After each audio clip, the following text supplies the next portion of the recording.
on any given day to find one or more American scientists at Porton Down.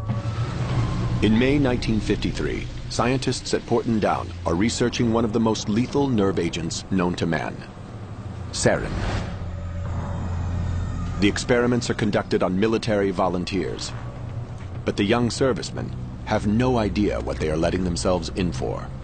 On the board there was a separate notice, typed, which said in so many words, volunteers wanted to help find a cure for the common cold. Those taking part will receive extra pay. I knew nothing about biochemical warfare. I was unbelievably naive. By volunteering, Ken Earl becomes an unsuspecting guinea pig in the war against the Soviets. On May 4th at Porton Down, he and 5 other Air Force men are led into a small room by 2 technicians. We were told by the 2 men to roll up the left sleeve so the left arm was exposed. These 2 men then took 2 pieces of material and they taped them to our forearm.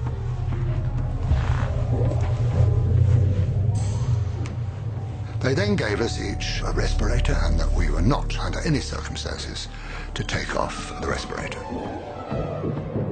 And the door was sealed behind us. It was very, very poky, a small building. And I found out since it was a gas chamber, which puts the fear of death into you, of course. This technician, with a vial and a pipette, went round each of us, and he dripped onto these pieces of material 20 drops in 2 rows. And it was a colourless liquid. I didn't know what it was. I didn't question it.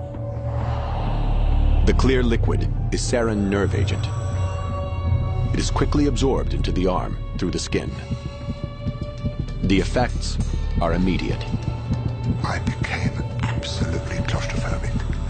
I didn't know what sheer terror there is in being trapped and not being able to breathe properly. You feel you can't breathe. I was sweating profusely. And I felt so ill. And I now, even today, have nightmares about it. After half an hour, we were released, gasping and spluttering and sweating into the open air. Beautiful sunny May morning. Absolute bliss. What a wonderful thing to be alive.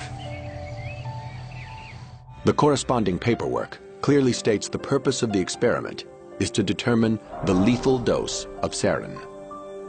They quickly get their answer. 2 days later, another group of 6 had exactly the same thing done to them. But sitting in my seat was a young 20-year-old called Ronald Madison. And, quite frankly, he was dead within 45 minutes, the most hideous death anybody can ever have. Foaming at the mouth, an ambulance driver described it as like frog spawn coming out of his mouth. Terrible death. Based on the dates in his